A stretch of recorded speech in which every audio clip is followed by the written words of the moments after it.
வணக்கம் டீச்சர்ஸ், இது உங்கள் டீச்சர்ஸ் கேர் அகாடமி காஞ்சிபுரம். நடந்து முடிந்த டெட் பேப்பர் 2 வினா தொகுப்பு வரிசையில் டுடே பார்க்க போகிற சப்ஜெக்ட் பார்த்திங்கன்னா தமிழ் துறையில் 31வது வினாவிலிருந்து 60வது வினா வரைக்கும் உள்ள வினா தொகுப்பு வரிசையை பார்க்கலாம் டீச்சர்ஸ். இந்த 31வதுலேருந்து 60வது வரைக்கும் உள்ள வினா வரிசையில் 27 வினாக்கள் டைரெக்டாகவே நம்ம டிசிஎம்முடைய மெட்டீரியல் ரெஃபரன்ஸில் இடம்பெற்றிருக்கு. மற்ற 3 வினாக்கள் இன்டைரக்டாக இடம்பெற்றிருக்கு. நம்ம டிசிஎவில் பேப்பர் 2க்குன்னு வேல்யூம் 1 வேல்யூம் 2 2 தொகுப்புகளை கொடுத்துருந்தோம். வேல்யூம் 1 பார்த்திங்கன்னா 200 பேஜ், வேல்யூம் 2 320 பேஜ், கிட்டத்தட்ட 520 பேஜில் நமக்கு 27 வினாக்கள் முழுமையாக அடங்கியிருக்கு. 3 வினாக்கள் இன்டைரக்டாக இருக்குது. முதல் வினா பாருங்கள் டீச்சர்ஸ், தெரிநிலை பெயரச்ச விகுதிகள். இந்த வினாவுக்கான விடைகள் கொடுக்கப்பட்டிருக்கு. அ, இ, ஆ, உ, ஆ, அல், ஆ, உம். பொதுவாக நமக்கு தெரிநிலை பெயரச்சம்னா காலத்தை வெளிப்படையாக காட்டுவது அப்படின்றது நமக்கு தெரியணும். அப்போது தெரிநிலை பெயரச்சம் அப்படின்னு சொன்னால் நமக்கு 3 காலம்: இறந்த காலம், நிகழ்காலம், எதிர்காலம். ஃபார் எக்ஸாம்பிள், வந்த யானை அப்படின்னு பார்த்தீங்கன்னா அது இறந்த காலம். வந்த யானை. வருகின்ற யானைனா நிகழ்காலம். எதிர்காலம்னா வரும் யானை. அப்போது நமக்கு இந்த எழுத்து முடிகிற சவுண்டு பாருங்கள், ஆ. வந்த, அப்போது தெரிநிலை பெயரச்சம் ஆ என்ற விகுதியில் முடிகிறது.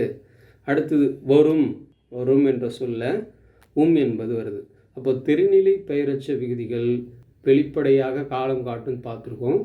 அது மட்டும் இல்லாமல் 3 காலத்தோட காலம்னாலே நமக்கு தெரியும், முக்காலம் வருது. இறந்த காலம், நிகழ்காலம், எதிர்காலம். அப்போ வந்த யானை, வருகின்ற யானை, வரும் யானை. அந்த அடிப்படையில் ஆ, உம் என்பது தான் சரியான விடை. அப்போ ஆப்ஷன் டி, ஆ, உம் என்பது சரியான, இந்த வினாவுக்கான சரியான விடை குறிப்பு. இந்த வினாவுக்கான விடை நம்ம டிசிஎம் மெட்டீரியல் ரெஃபரன்ஸில் பாருங்கள். தெரிநிலை பெயரச்சம். எழுதிய கடிதம் தொடரில் எழுதிய என்னும் சொல் அகரத்தில் முடிகிறது. அந்த அடிப்படையில் இந்த சான்று இறந்த காலத்தை தெளிவாக நமக்கு உணர்த்துகிறது. அப்போ செயலையும் காலத்தையும் வெளிப்படையாக தெரியுமாறு முடிவுதான் தெரிநிலை பெயரச்சம். அது மட்டும் இல்லாமல் அகரம் முடிந்தது. அதன் பிறகு பாருங்க, எதிர்காலத்தை குறிக்கும் செய்யும் அப்படின்ற ஒரு சொல் இடம்பெற்றிருக்கிறது. இந்த வினாவுக்கான விடையை நம்ம டிசிஏ மெட்டீரியல் ரெஃபரன்ஸில் டெட் பேப்பர் 2 வேல்யூம் 1 பேஜ் நம்பர் 8 இடம்பெற்றிருக்கு டீச்சர்ஸ். அடுத்த வினா, பின்வருவனவற்றுள் முன்னிலை வினை எது அப்படின்னு கேட்டிருக்காங்க. முன்னிலை வினை பொதுவாக நம்ம தன்மை, முன்னிலை, படர்க்கை 3 இடங்கள் இருக்குது. இந்த 3 இடங்களில் வினா முன்னிலை பெயர் கேட்டிருக்காங்களா, வினை கேட்டிருக்காங்கன்னா முன்னிலை வினை தான் கேட்டிருக்காங்க. ஒவ்வொன்றதையும் நம்ம ஃபார் எக்ஸாம்பிளாக படர்க்கைனா படர்க்கை பெயர்கள், படர்க்கை வினை. முன்னிலைனா முன்னிலை பெயர்கள், முன்னிலை வினை. தன்மைனா தன்மை பெயர்கள், தன்மை வினைகள். சரி, இந்த அடிப்படையில் இந்த வினா இடம்பெற்றிருக்கு. பாருங்கள், பின்வரும் மற்றும் முன்னிலைக்கு தான் கேட்குறாங்க. அப்போது கொஷின் முன்னிலைக்குரியதாக இருக்குது. முன்னிலை குறிப்பாக பெயர் கேட்குறாங்களா, வினை கேட்குறாங்களா? வினை கேட்குறாங்க. முன்னிலை வினை எதுன்னு தான் கேட்குறாங்க. பேசினார்கள் அப்படின்னு கொடுத்துருக்காங்க. முதலாவது இது பேசினார்கள் அப்படின்னு சொல்லும்போது படர்க்கை வினையை உணர்த்தும். அதனால் இந்த வினாவுக்கான விடை இது சரியல்ல. சென்றீர்கள், அப்போது இந்த வினாவுக்கான விடை ஆப்ஷன் பி தான் சரியானது. சென்றீர்கள் அப்படின்னும் போது முன்னிலை வினையை உணர்த்தக்கூடிய சொற்களாக இருக்குது. சென்றீர்கள், நடந்தாய், வந்தீர், இதெல்லாம் முன்னிலை வினையை உணர்த்தக்கூடிய சொற்கள். அப்போ சென்றீர்கள், நடந்தாய், வந்தீர் என்பது முன்னிலை வினைக்குரியது. அடுத்தது பாருங்கள், நீங்கள். அடுத்தது நீவீர், நீர், நீ. இதெல்லாம் என்ன சார் அப்படின்னு நம்ம உணர்த்துதுன்னா முன்னிலை பெயர்களை உணர்த்துகிறது. இது முன்னிலை வினையை உணர்த்துகிறது. அடுத்தது சென்றால், சென்றான், படித்தனர், இதெல்லாம் நமக்கு படர்க்கையை உணர்த்தக்கூடியது. படர்க்கை பெயர்கள் சொல்லும்போது நமக்கு எல்லாருக்குமே தெரியும், அவன், அவள், அவர், அது, அவை. இதெல்லாம் வினையை உணர்த்துகிறது. அப்போது இந்த வினாவுக்கான சரியான விடை சென்றீர்கள், ஆப்ஷன் பி என்பது தான் சரி. நம்ம டிசிஏ மெட்டீரியல் ரெஃபரன்ஸில் பாருங்கள் டீச்சர்ஸ், நம்ம டிசிஏ மெட்டீரியல் ரெஃபரன்ஸில் பேப்பர் 2 இடம்பெற்றிருக்கு. சென்றீர்கள் முன்னிலை அப்படின்னா நமக்கு இலக்கணத்தில் என்ன சொன்னால் முன்னால் இருப்பவர்களை கேட்பவரை குறிப்பது தான் முன்னிலை. இந்த முன்னிலை வினைகள் நம்ம வந்து பார்த்தோம், என்னென்ன அப்படின்றத வரிசையாக பார்த்தோம். நடந்தாய், பெயர்களில் வரும்போது நீங்கள், வரிசையை நம்ம பார்த்து இல்லையா, சான்றுகள் நீ, வீர், நீ, இதெல்லாம் முன்னிலை பெயர்கள். நடந்தாய், வந்தீர், சென்றீர்கள் எல்லாம் முன்னிலை வினையை உணர்த்தும் பெயர்கள். இப்படி வரிசையை நம்ம வந்து பார்த்தோம், முன்னிலை வினை, முன்னிலை பெயர்கள். அடுத்த வினா, பின்வரும் தொடர்களில் முற்றெச்சம் எதுன்னு கேட்டிருக்காங்க. பின்வரும் தொடர்களில் முற்றெச்சம் எது?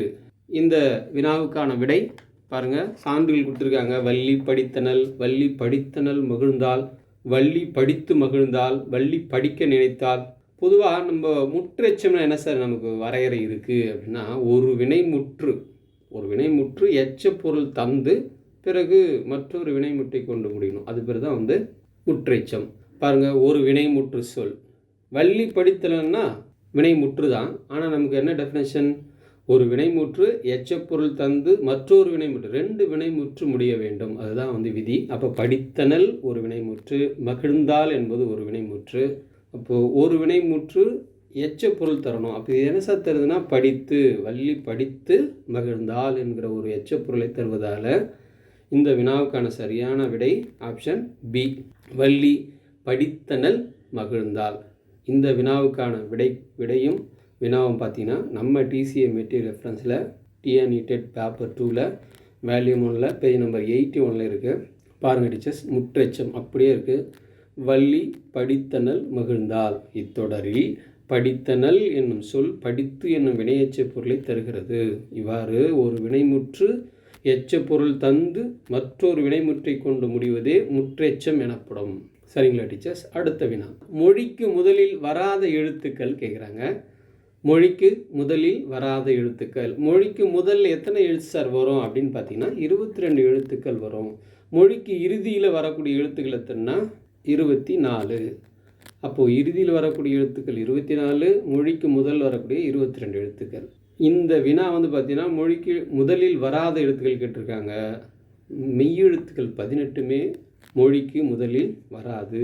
அப்படி எப்படி சார் வரும்னா, உயிர்மெய் வடிவத்தில் வரும். மெய்களாக வராது, ஆனால் உயிரும் மெய் வடிவத்தில் வரும். இந்த வினாவுக்கான சரியான விடை ஆப்ஷன் ஏ. இந்த வினாவுக்கான விடைகளை நம்ம டிசிஏ மெட்டீரியல் ரெஃபரன்ஸில் பார்த்தீங்கன்னா TNE paper 2, TNTET paper 2 volume 1ல் பேஜ் நம்பர் 53ல் இடம்பெற்றிருக்கு.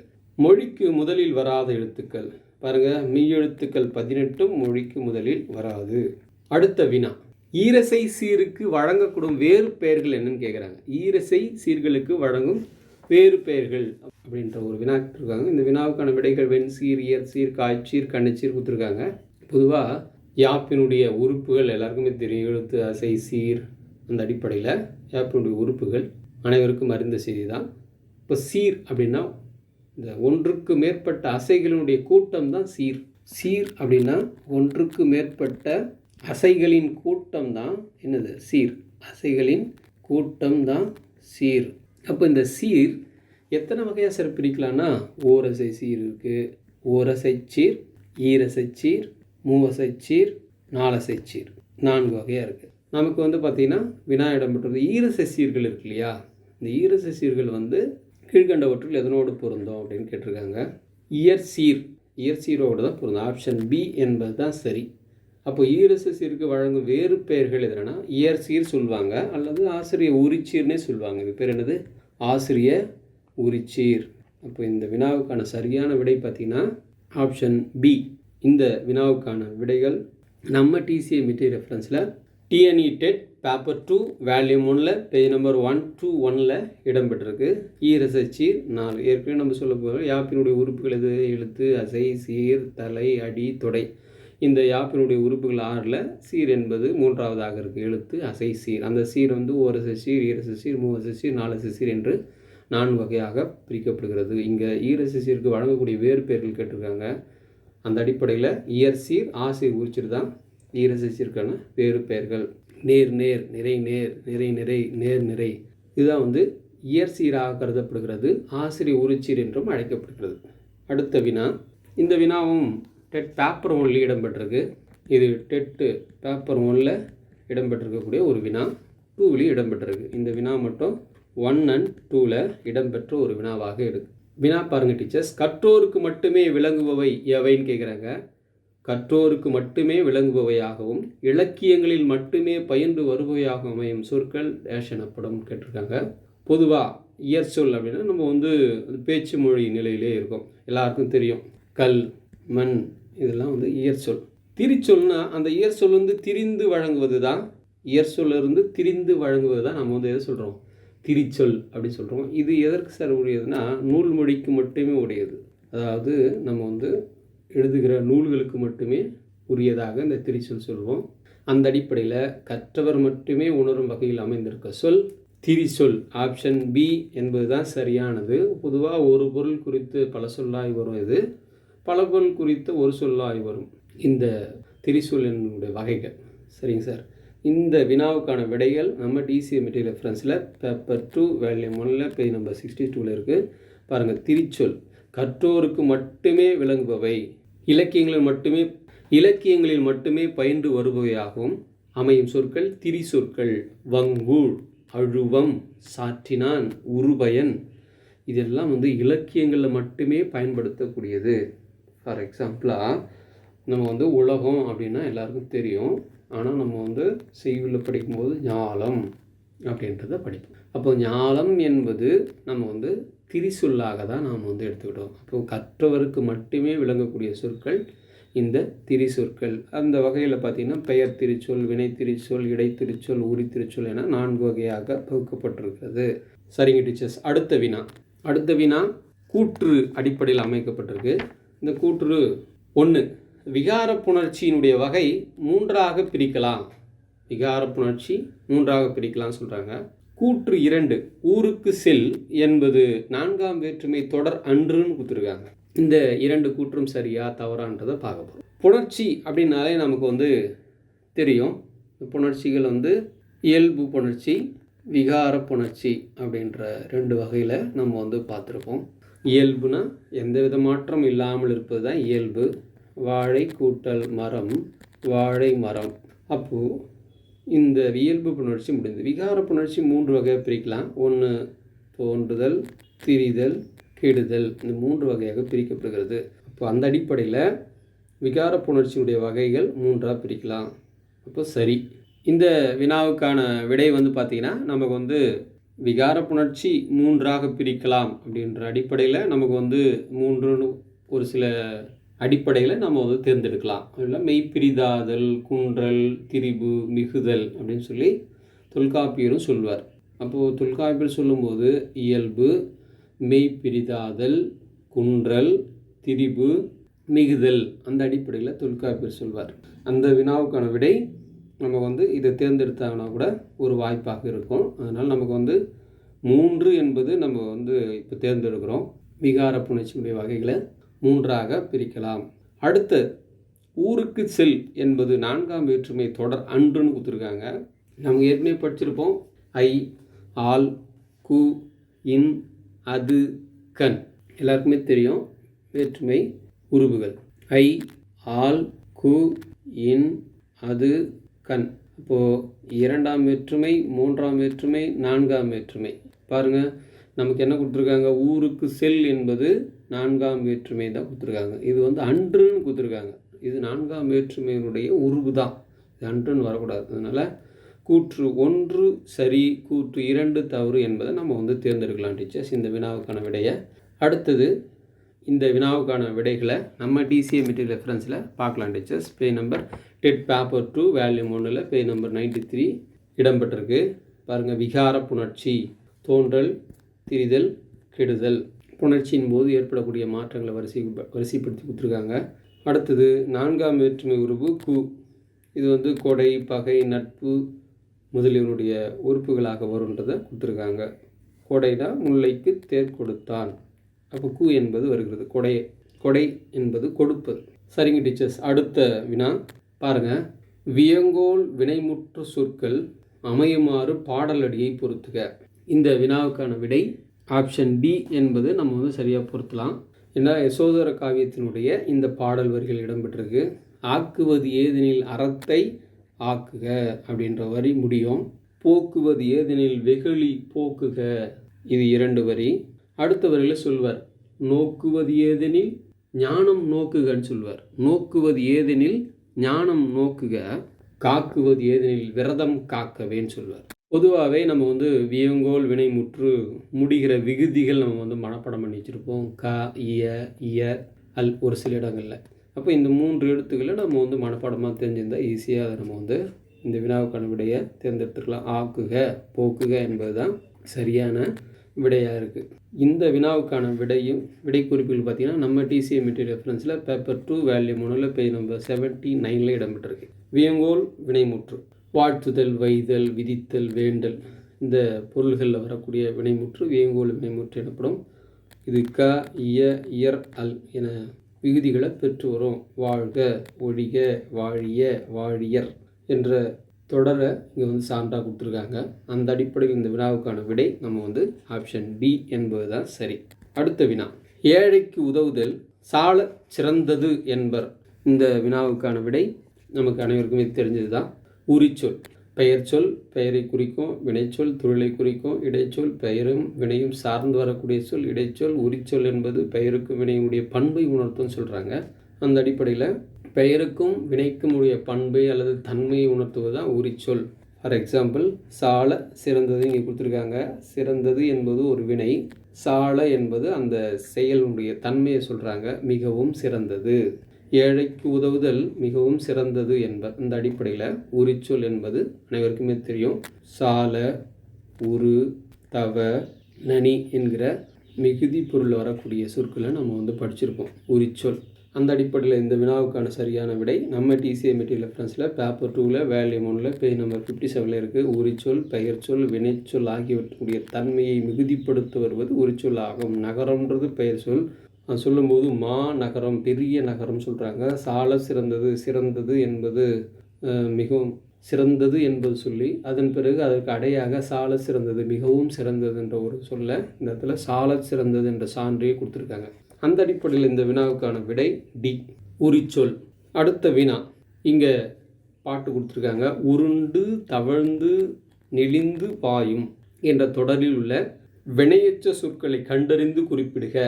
பொதுவாக வினையெச்சம் அப்படின்னு சொன்னாலே நமக்கு அதிகமாக ஈகரத்துலேயும் ஊகரத்துலேயும் முடிகிற சொற்களாக தான் வினையெச்சம்ன்றதை நம்ம படிச்சிருப்போம். அந்த அடிப்படையில் இங்கே ஊகரத்தில் முடிகிற சொற்கள் கொடுத்துருக்காங்க. பாருங்கள், உருண்டு தவழ்ந்து நெளிந்து பாயும். இங்கே தவழ்ந்து வந்திருக்கு சரி, நெளிந்து வந்திருக்கு சரி, பாயும் அப்போ அதனால இது தவறு. அடுத்தது உருண்டு உகரம் முடிஞ்சிருக்கு, தவழ்ந்து முடிஞ்சிருக்கு, நெளிந்து முடிஞ்சிருக்கு, இது சரி. அடுத்தது உருண்டு சரி, நெளிந்து சரி, மறுபடியும் பாயம் கொடுத்துருக்காங்க. இந்த வினா வரிசை முறை தவறு. அடுத்தது பாய்ந்து நமக்கு ஆப்ஷன்லேயே இல்லை, பாயம் தான் கொடுத்துருக்காங்க. தவழ்ந்து உருண்டு, அதனால் இது ஆப்ஷன் நம்ம ஒமிட் பண்ணலாம். அந்த அடிப்படையில் பாயும் வினா வரிசை முறையில் பாயும் தான் இருக்குது, இங்கே பாய்ந்துன்னு கொடுத்துருக்காங்க. அந்த அடிப்படையில் ஆப்ஷன் பி என்பது தான் சரியானது. உருண்டு தவழ்ந்து நெளிந்து. அப்போ இந்த வினாவுக்கான விடை ஆப்ஷன் பி. நம்ம டிசிஏ மெட்டீரியல் ரெஃபரன்ஸில் இதற்கான விடைகள் இருக்குது. இது ஓடை என்ற ஒரு பாடத்தில் நமக்கு கொடுத்துருக்கு, கொடுக்கப்பட்ட ஒரு பாடல் வரிகள். பாருங்கள், நம்ம டிசிஏ மெட்டீரியல் ரெஃபரன்ஸில் வினையெச்சம் இந்த டாப்பிக்கில் நம்ம முடிகிற சொற்களை கொடுத்துருக்கோம். படித்து என்னும் சொல் முடித்தான், வியந்தான், மகிழ்ந்தார் போன்ற வினை சொற்கள் ஒன்றை கொண்டு முடியும்.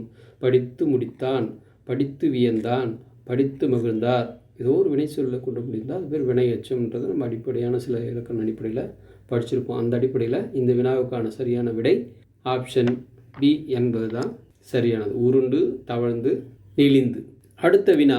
அடுத்த வினாவும் ஒரு எச்சம் சார்ந்த வினாவாக தான் இருக்குது. இது வெளிப்படையாகவே ஆன்சர் சொல்லிடலாம் எல்லாருமே. உண்டு பிறந்து வளர்ந்த இடந்தனில். இத்தொடரில் நம்ம இந்த பெயரெச்சம் இது கேட்டிருக்கோம். ஏற்கனவே வினையெச்சம் கேட்டாங்க, பெயரெச்சம் கேட்டிருக்காங்க. பெயரெச்சம்னா நமக்கு அகரத்தில் முடியுன்றது வெளிப்படையாக தெரியும். அந்த அடிப்படையில் வளர்ந்த என்பது தான் சரியான விடையாக இருக்குது. வினையெச்சமாக இருக்குது, இது வினையெச்சமாக இருக்குது. ஏற்கனவே பார்த்தோம் அந்த வினாவுக்கான விடை குறிப்புகளை. நம்ம டிசிஏ மெட்டீரியல் ரெஃபரன்ஸில் பேப்பர் 2 வால்யூம் 1 பேஜ் நம்பர் 80 இடம்பெற்றிருக்கு பாருங்கள். பெயரெச்சம் நிறைய சான்று கொடுத்துருக்காங்க. பெயரை கொண்டு முடியும் எச்சம் பெயரெச்சம். 3 காலத்தில் வரும். பாடிய பாடல் அகரத்தில் வருது, பாடுகின்ற பாடல் இதுவும் அகரத்தில் முடியுது. இப்போ அந்த அடிப்படையில் வளர்ந்த என்பது ஆப்ஷன் சி என்பது சரியான விடையாக நம்ம தேர்ந்தெடுக்கலாம். அடுத்த வினா, கொடுக்கப்பட்ட சொற்களுக்கு இலக்கண குறிப்பு கேட்டிருக்காங்க. பாருங்கள், புன் புலம், தாழ் பூந்துரை. இது வந்து லாஸ்ட் இயர் பேப்பர் 1 கேள்வி கேட்கப்பட்டது. பேப்பர் 2 வந்திருக்கு. லாஸ்ட் இயர் ஓல்டு கொஷின் இது. தாழ் பூந்துரை, பாய்வன, தடவரை. இந்த வினாக்களுக்கு சரியான விடை குறிப்புகள் வலது பக்கம் கொடுத்துருக்காங்க. புன்புலம் அப்படின்னா புன்மையான புலம். நம்ம வந்து இலக்கண குறிப்பு படிக்கும்போது படிச்சிருப்போம். ஆன, ஆகிய என்பதெல்லாம் எதில் வரும்னா நமக்கு வந்து பண்பு தொகையில் வரும். ஆன, ஆகிய என்ற விகுதிகள் வந்து மறைந்து வருவது எதில் சார்னா புன்மையான புலம். புலம்னா நிலம்னு அர்த்தம்.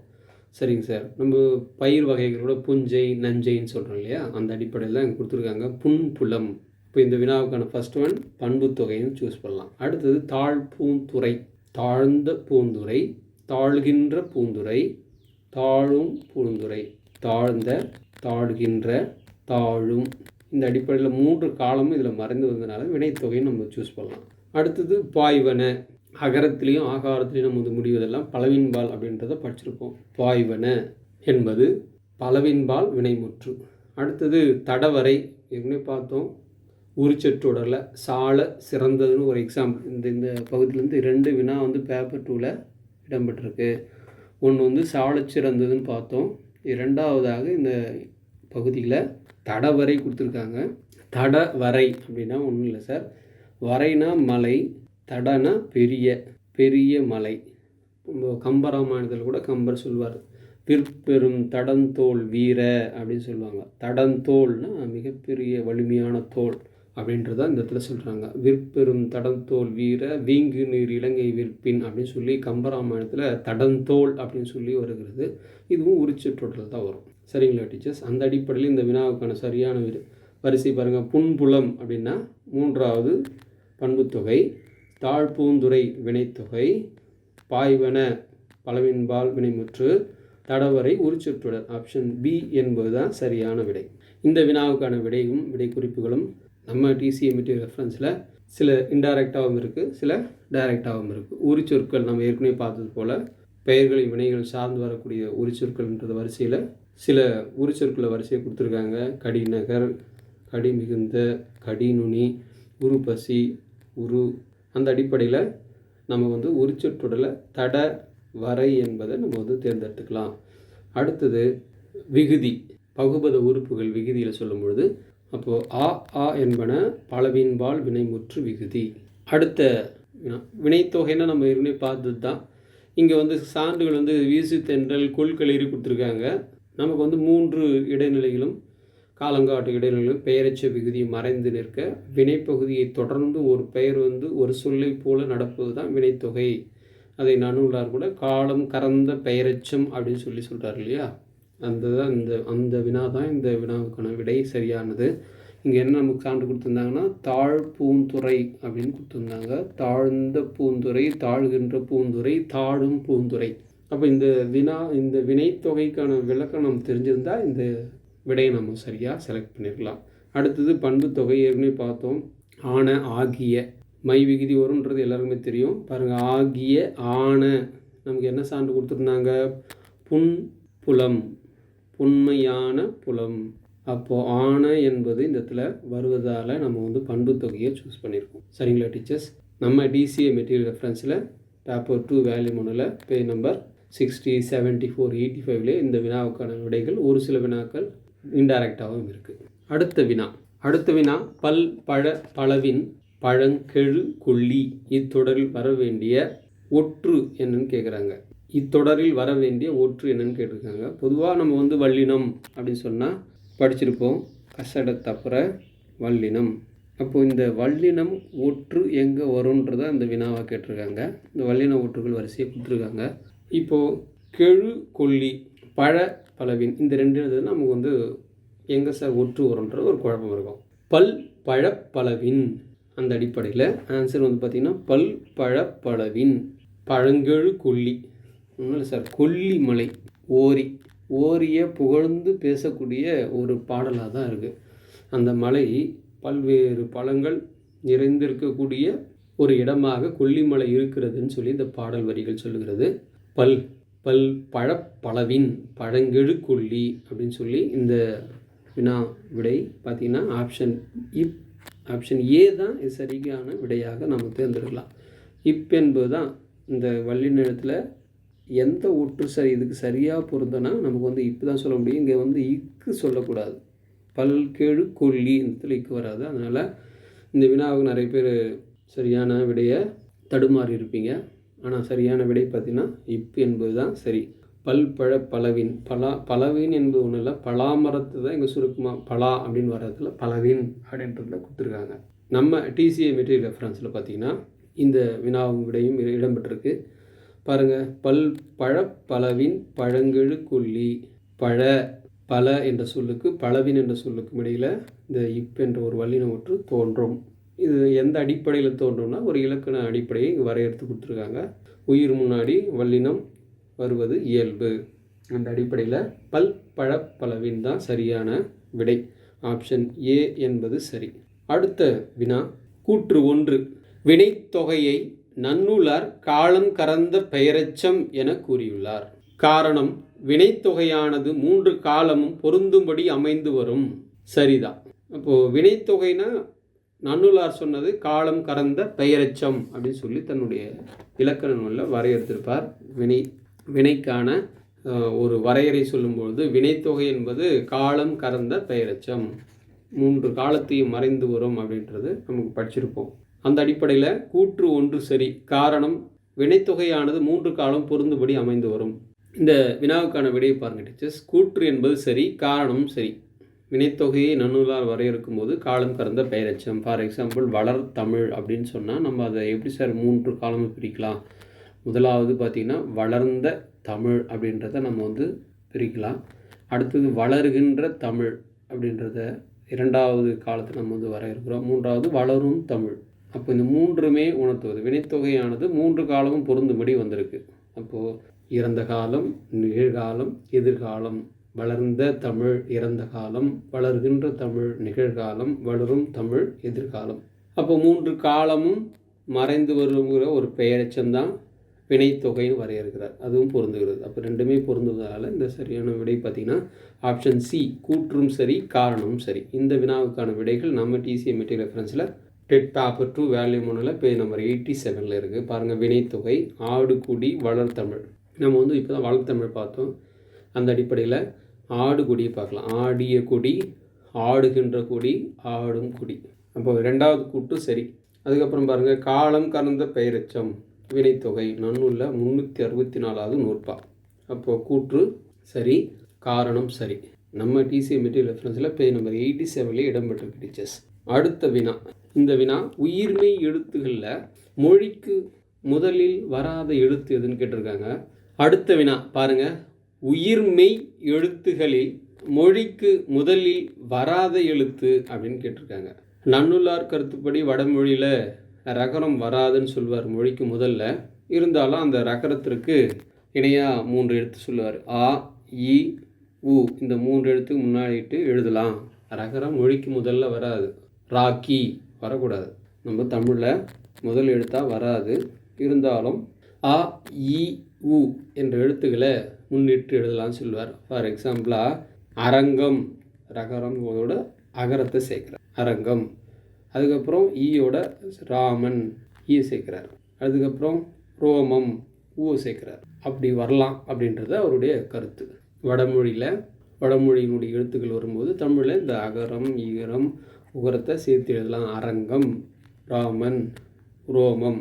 அப்போ இது வந்து சரி. முதல்ல வரும் வராது. இருந்தாலும் இந்த எழுத்துக்களை சேர்க்கும்போது முதல்ல வருகிறது. எல்லாருக்கும் தெரியும் கா முதல்ல வரும். கவிதை, கற்கண்டு இது எந்த வித மாற்றமும் இல்லை. கா முதல்ல வருது. கேள்வி என்னென்னா உயிர்மை எழுத்துக்களில் மொழிக்கு முதலில் வராது. அப்போது கா வந்துருக்கு, ரகரம் வந்திருக்கு. மா வரும் அப்படி எல்லாருக்குமே தெரியும். மனிதன். அடுத்தது மாசு. அப்போது மா மா போயிட்டே இருக்கும் வரிசை உயிர் நெடுங்கணக்கு வரிசை டைப்பில் மீ. அந்த அடிப்படையில் மா என்பது வரும். சரிங்க சார். அடுத்தது பாருங்கள் ஞகரம். இந்த ஞகரம் என்பது 3 எழுத்துக்கு தான் வரும்னு சொல்லி நமக்கு வந்து தொல்காப்பியம் சொல்வார். ஆ, ஏ, ஓ இந்த 3 எழுத்து வரும்னு சொல்வார். இந்த ஞா வந்து ஆவோட வந்தால் ஞாலம் ஆதான வருது. இஞ்சு ப்ளஸ் ஆ. அப்போது ஆகாரத்தோடு வரும், எகரத்தோடு வரும், ஓவில் வரும். ஆனால் அகரத்தில் கொடுக்கல. அந்த அடிப்படையில் நம்ம வந்து ஞகரத்தை தேர்ந்தெடுக்கலாம். தொல்காப்பியர் காலத்தில் ஞகரம் என்பது இல்லை அப்படின்றத இந்த செய்திகள் 3 செய்திகள் மூலமாக தெரிஞ்சுக்கலாம். ஆனால் சங்க காலத்தில் பார்த்திங்கன்னா ஞமலிலாம் வந்திருக்கு. ஞமலினா ஞாய். அப்போ அந்த அடிப்படையில் நம்ம வந்து ஞமலி வந்திருக்க சார், அதனால் ஞா வருமே சார் அப்படின்னு நீங்கள் ஒரு கேள்வி கேட்டிங்கன்னா நமக்கு வந்து தொல்காப்பியர் அடிப்படையில் பார்க்கும்போது ஞகரம் மொழிக்கு முதல்ல இல்லை அப்படின்றத நம்ம சொல்லலாம். இது ஒரு கான்ட்ரவர்சியாக தான் நம்ம வந்து நினைக்க முடியும். ரகரம் மொழிக்கு முதல்ல வராதுன்னு சொன்னது நன்னூல். இது அந்த அடிப்படையில் நம்ம நன்னூலில் தான் நம்ம எடுத்துக்காட்டாக சொல்லியிருக்கோம். அந்த அடிப்படையில் ஞமலி என்ற சொல் வருது சார் அப்படின்னா ஞமலினா ஞாய் அப்படின்றது எல்லாருக்கும் தெரியும். இது வந்து சங்க காலத்தில் ஏற்பட்ட ஒரு பெருவழக்காக இருக்கலாம். தொல்காப்பியர் காலகட்டத்தில் இல்லை அப்படின்ற ஒரு சான்றோடு நம்ம இது வந்து ஞகரத்தை நம்ம வந்து சூஸ் பண்ணலாம் டீச்சர்ஸ். இந்த வினாவுக்கான விடைகள் பாருங்கள்.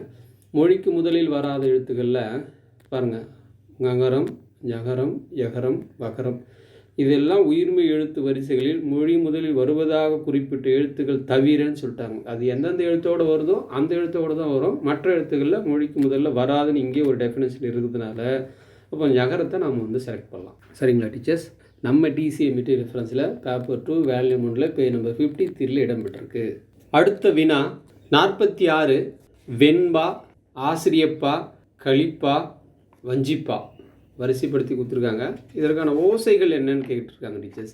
இது வந்து அனைவருமே எளிமையான ஒரு வினாவது, அனைவருக்குமே தெரிந்த ஒரு வினாவாக கூட நாம் வந்து கருதலாம். டைரக்ட் கொஷின் தான் அது. வெண்பா அப்படின்னா செப்பலோசை. வெண்பா என்பது செப்பலோசை. செப்பலோசை எப்படி சார்னா இருவர் உரையாடுவது போல இருப்பது தான் சார். செப்பல் அப்படின்னா இருவர் உரையாடுவது போல இருப்பது தான் என்னது, இருவர் உரையாடுவது போல இருப்பது தான் செப்பலோசை சொல்லுவோம். ஆசிரியப்பான அகவலோசை. இது ஆசிரியப்பாவுக்கே உரிய ஓசை. அகவல் ஓசைன்னா ஒன்றும் இல்லை, ஒருவர் பேசுவது போல. இப்போ ஒருவர் பேசுவது போல் நம்ம எங்கே பார்த்துருப்போம்? ஃபார் எக்ஸாம்பிள் ஒரு சொற்பொழிவு ஆற்றுகிறாருன்னா அந்த சொற்பொழிவு என்பது ஒருவர் பேசுவது போல இருக்கு இல்லையா? இதற்கு பேர் தான் என்னது, அகவற்பா, அகவுதல்னு சொல்லுவாங்க. ஒருவர் பேசுவது போல, ஃபார் எக்ஸாம்பிளாக சொற்பொழிவு ஆற்றுவது. இருவர் பேசுவது போல இருந்தால் அது செப்பலோசை. ஒருவர் பேசுவது போல சொற்பொழிவு ஆற்றுவது இருந்தால் அகவலோசை. அது ஆசிரியப்பாவுக்குரியது.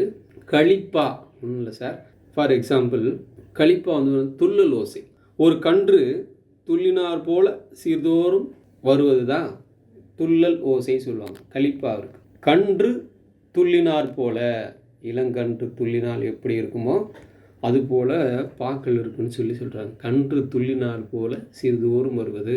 சரி, அடுத்தது தூங்கல் ஓசைனா சீர்தோறும் தூங்காது துள்ளி வருவது அப்படின்னு சொல்லலாம். சரி, அந்த அடிப்படையில் வெண்பா அப்படின்னா செப்பலோசை, ஆசிரியப்பா அகவலோசை, கலிப்பா துள்ளலோசை, வஞ்சிப்பா தூங்கலோசை. இந்த வினாவுக்கான சரியான வரிசை முறை 1க்கு 4. இந்த வினாவுக்கான சரியான வரிசை பி என்பது தான் சரி. பாருங்கள், பி என்பது தான் சரி. வெண்பா செப்பலோசை, ஆசிரியப்பா அகவலோசை. அப்போ பிக்கு 4, சரி, ஏக்கு 4, பிக்கு 1, சிக்கு 2, துள்ளலோசை, டிக்கு 3. அப்போ அந்த அடிப்படையில் சரியான வரிசை முறை பார்த்திங்கன்னா ஆப்ஷன் பி என்பது தான் சரி. இந்த வினாவுக்கான விடையை நம்ம டிசிஎம்இடி ரெஃபரன்ஸில் பேப்பர் 2 வால்யூம் 1 பேஜ் நம்பர் 119 இடம்பெற்றிருக்கு டீச்சர்ஸ். பாருங்கள், செப்பலோசை வெண்பாவிற்குரியது, அகவலோசை ஆசிரியப்பாவுக்குரியது, துள்ளலோசை கலிப்பாவுக்குரியது, தூங்குலோசை வஞ்சிப்பாவுக்குரியது. சரிங்களா டீச்சர்ஸ்? அடுத்த வினா இலக்கணம் சார்ந்த வினாவாக தான் இருக்குது. 5 5 5 அப்படின்னு பேச்சு வழக்கில் சொல்கிறோம். இளஞ்சின்னு, சாம்பர், இது சம்பர் அப்படின்றத. இப்போ 3மே முற்றிலுமே ஏதோ ஒரு இடத்துல பொருள் எழுத்துகள் மாறி இருக்குது. ஃபஸ்ட்டு 5 அப்படின்னு பார்க்கும்போது நமக்கு ஆப்ஷன் 5 அப்படின்றத சொல்கிறோம்.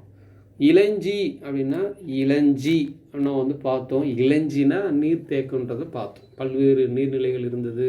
அந்த அடிப்படையில் இளஞ்சி கூவல் நம்ம வந்து படிச்சிருக்கோம். அந்த அடிப்படையில் இது இளஞ்சி.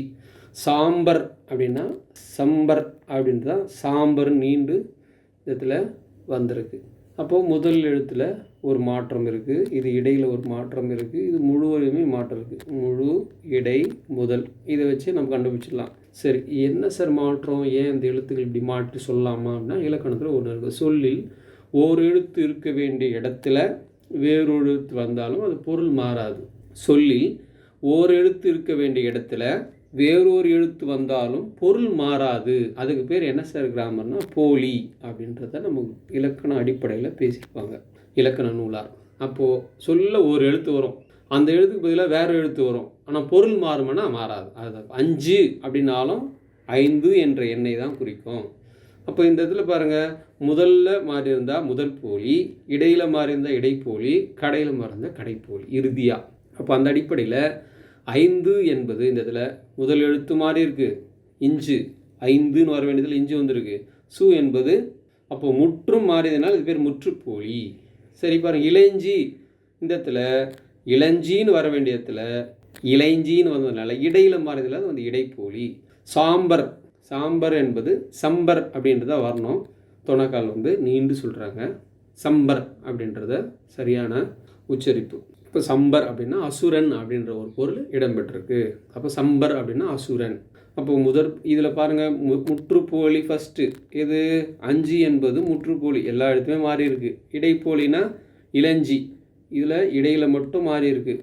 முதற்போலினா சாம்பர், முதல் எழுத்து மட்டும் மாறி இருக்குது. அந்த அடிப்படையில் இந்த வினாவுக்கான சரியான விடை நம்ம வந்து முற்றுப்போலி, இடைப்போலி, முதற்போலி அப்படின்றத ஆப்ஷன் பியை நம்ம வந்து செலக்ட் பண்ணலாம். இந்த வினாவுக்கான சரியான வினா வரிசை முறை டிஎன்இ டெட் பேப்பர் 2 வால்யூம் 1ல் இப்போ நம்ம 72 இருக்குது. முதல் போலி, இடைப்போலி, கடைப்போலி, முற்றுப்போலி. ஒரு சொல்லினுடைய முதல் எழுத்து மாறினால் முதற்போலி, இடையெழுத்து மாறினால் இடைப்போலி, கடையில் மாறினால் கடைப்போலி, முழுவதும் மாறினால் அது முற்றுப்போலி. பாருங்கள் 5 5 5 பாருங்கள், மஞ்சு மைஞ்சுன்னு மாறி இருக்கு. அமைச்சு அமைச்சு இடையில் மாறி மை, இங்கே மா இருக்குது, அங்கே மை இருக்குது. நிலம் நிலன் இறுதி போலி, இன்னும் வர வேண்டியதில் இன்னும் வந்திருக்கான பொருள் மாறுதல் சார்னா பொருள் மாறாது, எழுத்து மாறும். அப்போது சொல்லில் ஓர் எழுத்து இருக்க வேண்டிய இடத்துல வேறொரு எழுத்து வந்தாலும் பொருள் மாறாமல் இருப்பது தான் போலி என்பதற்கான டெஃபினேஷன். அந்த அடிப்படையில் இந்த வினாவுக்கான சரியான விடை பி என்பது நம்ம வந்து பார்த்தோம். அடுத்த வினா, கபிலர் என்ற சொல்லிற்கான மாத்திரைன்னு கேட்டிருக்காங்க. பொதுவாக கை நொடிக்கும் நேரம், கண் இமைக்கும் நேரம் தான் மாத்திரைன்னு சொல்லுவாங்க. அப்போ அந்த மாத்திரை என்பது ஒரு எழுத்தை ஒழிக்கக்கூடிய ஒரு கால அளவு தான் நம்ம வந்து மாத்திரை அப்படின்னு சொல்லுவோம். எழுத்துக்களை ஒழிக்கக்கூடிய ஒரு கால அளவு தான் என்னது மாத்திரை. அது கண் இமைக்கிறதா இருந்தாலும் சரி, கை நொடிப்பதாக இருந்தாலும் சரி, அதுதான் ஒரு கால அளவுன்னு நம்ம எடுத்துருக்கோம். அந்த அடிப்படையில் உயிரெழுத்து, அதில் உயிரெழுத்தில் நம்ம வந்து குறில் நெடில் பிரிச்சுருப்போம். குறில் எழுத்துலாம் வந்தால் ஒரு மாத்திரை, நெடில் எழுத்துலாம் வந்தால் 2 மாத்திரை, மெய் எழுத்துக்கள்லாம் வந்தால் அரை மாத்திரை அப்படின்றத நம்ம பிரிச்சுருப்போம். அந்த அடிப்படையில் பாருங்கள், கபிலரில் 4ஆக பிரிச்சுருவோம். கா உயிர் எழுத்து, அதாவது உயிர்மை எழுத்தில் அகரம் என்பது ஒரு குறில், உயிர்மை எழுத்து, உயிர்மையில் குறியில் உணர்த்துது. கான்னு சொல்ல, அப்போது கா அப்படின்னு சொன்னால் குறில் ஒரு மாத்திரை. இது வந்து பி, கபிலரில் பி, இது வந்து நெடில் ஒலிக்கல, இதுவும் குறியில் தான் வரும். ல இதுவும் அகரத்தில் முடியுது. அப்போது அ இ உ ஏ ஓ இதெல்லாம் குறில் எழுத்து நம்ம வந்து படிச்சிருப்போம். அப்போ இதுக்கும் ஒரு மாத்திரை. புள்ளி எழுத்து வந்தால் அரை மாத்திரை. அப்போ பாருங்கள், 1 + 1 + 1 + ½ எவ்வளோ வருது? 3½ அப்போ இந்த வினாவுக்கான சரியான வரிசை முறை ஆப்ஷன் ஏ. இந்த வினாவுக்கான விடைகள் பாருங்கள், மாத்திரை என்னென்னு எடுத்துருக்காங்க. மாத்திரை என்பது கால அளவை குறிக்கும். அது கண் இமைக்கு நேரமோ கை நொடிக்கு நேரமோ அளவு தான் கால அளவு. குறில் எழுத்து சொல்லணும்னா ஒரு மாத்திரை, நெடில் எழுத்து சொல்லணும்னா 2 மாத்திரை, மெய் எழுத்து சொல்லணும்னா அரை மாத்திரை. இந்த வினாவுக்கான விடையும் நம்ம டீச்சர்ஸ் கேர் அகாடமியில் பேப்பர் 2ல் வால்யூம் 1ல் பேஜ் நம்பர் 49ல் இடம்பெற்றிருக்கு டீச்சர்ஸ். அடுத்த வினா பாருங்கள், நிலைமொழியின் இறுதி எழுத்து உயிர் எழுத்தாக இருந்தால் அது எந்த வகையான புணர்ச்சி ஏற்படுத்துன்னு சொல்கிறாங்க. நிலைமொழியின் இறுதி எழுத்து உயிர் எழுத்தாக இருந்தால் அது டேஷ் எனப்படும். நிலைமொழியினுடைய இறுதி எழுத்து உயிர் எழுத்தாக இருந்தால் அது டேஷ் எனப்படும் சொல்கிறாங்க. ஃபார் எக்ஸாம்பிள், சிலை கூட்டல் அழகு, இது என்ன சார்? இது வந்து நிலைமொழின்னு சொல்லுவோம், இது வந்து வருமொழின்னு சொல்லுவோம். புணர்ச்சின்னா என்ன டெஃபினேஷன், அதுதான் நம்ம வந்து விளக்க போகிறோம். நிலைமொழியும் வருமொழியும் இணைவது தான் புணர்ச்சி. சரி, அப்போ நிலைமொழி என்பது சிலை, வருமொழி என்பது அழகு. அப்போ இந்த சிலை கூட்டல் அழகு, சிலை அழகுன்னு நம்ம வந்து புணரும்போது மாறும். சரிங்க சார். இப்போ வினா என்ன கேட்டிருக்காங்கன்னா, இந்த நிலைமொழியில் இறுதியில் இருக்கு இல்லையா, நிலைமொழியின் இறுதி எழுத்து உயிர் எழுத்தாக இருந்தால் என்ன பாருங்கள், லையில் இல்லு ப்ளஸ் ஐ இருக்குது. அப்போ இது உயிர் எழுத்தா மெய் எழுத்தா? மெய் எழுத்தா. உயிர் எழுத்தானா உயிர் எழுத்து. அப்படி உயிர் எழுத்தாக இடம்பெற்றிருக்கிறது. அப்போது உயிர் எழுத்தாக இருந்தால் அது எந்த புணர்ச்சியில் வரும்னு கேட்குறாங்க. பாருங்கள், அந்த உயிரெழுத்து இருந்தால் உயிரீற்று புணர்ச்சி தானே வரும். மெய்யெழுத்து இருந்தால் மெய்யீற்று புணர்ச்சி, உயிர் முதல் புணர்ச்சி வராது, மெய் முதல் புணர்ச்சி வராது. நிலைமொழியின் இறுதி எழுத்து உயிரெழுத்தாக இருந்தால் இது வந்து உயிரீற்று புணர்ச்சி அப்படின்றத நம்ம வந்து சொல்லலாம். மெய்யெழுத்தாக இருந்தால் மெய்யீற்று புணர்ச்சி. அடுத்தது உயிர் முதல் புணர்ச்சினா, உயிர் முதல்ல நம்ம வந்து வறுமொழி முதல் எழுத்து உயிர் எழுத்தாக இருக்கணும். அது பேர் தான் உயிர் முதல் புணர்ச்சி. ஃபார் எக்ஸாம்பிள், உயிர் முதல் புணர்ச்சிக்கு என்ன சார் சொல்லலாம்னா, பொன் ப்ளஸ் உண்டு. இங்கே பாருங்கள், இங்கே உயிர் எழுத்து இருக்குது. அப்போது உயிர் முதல், அப்போ வறுமொழியில் முதல் எழுத்தாக இருந்தால் அது பேர் தான் உயிர் முதல் புணர்ச்சி. நிலைமொழியில் தான் இங்கே கேட்குறாங்க. நிலைமொழியில் இறுதி எழுத்துனா நமக்கு வந்து எதை உணர்த்துவாங்க, உயிரீற்று புணர்ச்சி தான். அதே போல் தான் இது மெய் முதல் புணர்ச்சிக்கும் அது வந்து வறுமொழி தான். வறுமொழியில் ஃபார் எக்ஸாம்பிள் பொன் கூட்டல் சிலை, இங்கே பாருங்கள் இச்சு கூட்டல் ஈதன சி. அப்போது இது வந்து மெய் எழுத்தில், வறுமொழியில் மெய் இருந்தால் மெய் முதல் புணர்ச்சி, வறுமொழியில் உயிர் எழுத்து இருந்தால் அது வந்து உயிர் முதல் புணர்ச்சி. இது ரெண்டும் வறுமொழிக்கு தொடர்புடையது, இது ரெண்டும் நிலைமொழிக்கு தொடர்புடையது அப்படின்றத முதல் அடிப்படையாக நீங்கள் தெரிஞ்சதுன்னா தான் இந்த வினாவுக்கான விடையை நம்ம சரியாக தேர்ந்தெடுக்க முடியும். அப்போது சிலை அழகு அப்படின்றத நம்ம வந்து சிலை கூட்டல் அழகு அப்படின்றத நம்ம வந்து அடிப்படையில் இதை உயிரீற்று புணர்ச்சியில் சொல்லலாம். உயிரீற்று புணர்ச்சி. நிலைமொழியின் இறுதி உயிரெழுத்தாக இருந்தால் அது பேர் என்னது, உயிரீற்று புணர்ச்சி. இந்த வினாவுக்கான விடை ஆப்ஷன் டி. வினாவுக்கான விடையும் விடை குறிப்புகளும் நம்ம டிசிஏ மெட்டீரியல் ரெஃபரன்ஸில் பாருங்கள். புணர்ச்சி, நிலைமொழியும் வறுமொழி இணைவது தான் புணர்ச்சி. நிலைமொழியின் இறுதி எழுத்து உயிரெழுத்தாக இருந்தால் அதுக்கு பேர் உயிரீற்று புணர்ச்சி. சிலை கூட்டல் அழகு, சிலை அழகு. சரிங்களா டீச்சர்ஸ்? அடுத்த வினா நம்ம டிசிஏ மெட்டீரியல் ரெஃபரன்ஸில் பேப்பர் 2 வால்யூம் 1 பேஜ் நம்பர் 91 இடம்பெற்றிருக்கு. அடுத்த வினா, 5ஆம் வேற்றுமை மற்றும் 7ஆம் வேற்றுமை, இந்த 2 வேற்றுமைக்கும் வினா கேட்டிருக்காங்க. இந்த 2 வேற்றுமையிலும் இடம்பெற்றது எதுன்னு கேட்டிருக்காங்க. இடம்பெற்ற உருபு எது? இந்த வினா பாருங்கள். 5ஆம் வேற்றுமை மற்றும் 7ஆம் வேற்றுமையில் இடம்பெறும் வேற்றுமை உருபு எதுன்னு கேட்டிருக்காங்க. நமக்கு வேற்றுமை உருபுகள் மொத்தம் 6 உருபுகள் தான் இருக்குது. 1 ஐ, 2 ஆல், கு, இன், அது, கண். எல்லாருக்கும் தெரியும் 2ஆம் வேற்றுமை உருபு ஐ, 3ஆம் வேற்றுமை ஆல், கு 4ஆம் வேற்றுமை, இன் 5, 6, 7. இதுதான் நம்ம வந்து அடிப்படை. முதல் வேற்றுமை எழுவ வேற்றுமை, கடைசி வேற்றுமை வந்து விழி வேற்றுமை. பாருங்கள், 5ஆம் மற்றும் 7ஆம் வேற்றுமைக்கு என்னென்னு கேட்டிருக்காங்க. 5ஆம் மற்றும் 7ஆம் வேற்றுமை 5வது உருபு இல்லும் இன்னும்ன்றதை நம்ம வந்து தெரிஞ்சிருக்கணும். இன்னும் வரும், இல்லும் வரும். 5ஆம் வேற்றுமை உருபு இல்லும் இன்னும். அந்த அடிப்படையில் 5ஆம் வேற்றுமை உருபுக்கு இல்லும் இன்னும் வரும். அடுத்தது 5ஆம் வேற்றுமை பார்த்தோம். அடுத்தது 7ஆம் வேற்றுமையில் கண், மேல், கீழ், இல், இடம். இந்த உருபுகள்லாம் 7ஆம் வேற்றுமை உருபு. இடம், காலம் ஆகியவை குறிக்கும் சொற்களில் 7ஆம் வேற்றுமை உருபு இடம்பெறுன்றதை நம்ம வந்து படிச்சிருப்போம். அந்த அடிப்படையில் இல் என்பது பார்த்திங்கன்னா 7லையும் வருது, 5லையும் வருது. இந்த வினாவுக்கான விடைகளை நம்ம டிசிஏ மெட்டீரியல் ரெஃபரன்ஸில் பார்க்கலாம் டீச்சர்ஸ். அந்த அடிப்படையில் ஆப்ஷன் டி என்பது சரியானது, இல். அப்போது 5ஆம் வேற்றுமையில் இல்லு வருது, 7ஆம் வேற்றுமையில் இல்லு வருது. அப்போ 5ஆம் மற்றும் 7ஆம் வேற்றுமையில் இடம்பெறும் வேற்றுமை உருபு எதுன்னு கேட்குறாங்க, இல். ஐ வந்து வராது, 2ஆம் வேற்றுமை உருபு. சரிங்களா டீச்சர்ஸ்? ஆள் வராது, அது 3ஆம் வேற்றுமை உருபு. அப்போ நமக்கு வந்து இல் என்பது 5ஆம் வேற்றுமையில் 7ஆம் வேற்றுமையில் வருது. இந்த வினாவுக்கான விடைகள் பாருங்கள். நம்ம டிசிஏ மெட்டீரியல் ரெஃபரன்ஸில் பேப்பர் 2 வால்யூம் 1 பேஜ் நம்பர் 83 இருக்குது. 5ஆம் வேற்றுமை இல், இன் என்பது வந்திருக்கு. 7ஆம் வேற்றுமையில் கண், மேல், கீழ், கால், இல், இடம். இந்த அடிப்படையில் இல் என்பது 2 வேற்றுமைகளும் இடம்பெற்றிருக்கிறது. தொடர்ந்து அடுத்த வீடியோவில் அடுத்த டாப்பிக்கை பார்க்கலாம் டீச்சர்ஸ். அடுத்த வினாயன் 51 பார்க்கலாம்.